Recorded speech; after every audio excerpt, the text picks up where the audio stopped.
Hi guys, in this video I'm going to show you how to buy Impossible Cloud Network token on Binance Alpha because ICNT just get listed on Binance Alpha, and if you want to buy it I will show you how. First, you can open your Binance apps and go to your search box here in the top.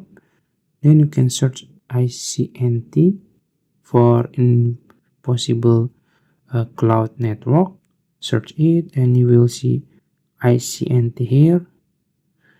And then this is the charts. It's not looking good, I guess.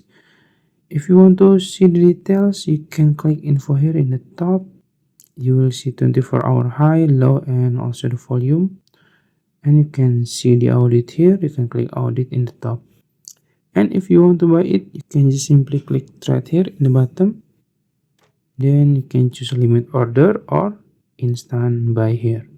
That's it. If you found this video helpful, please like this video and subscribe to my channel. Thank you.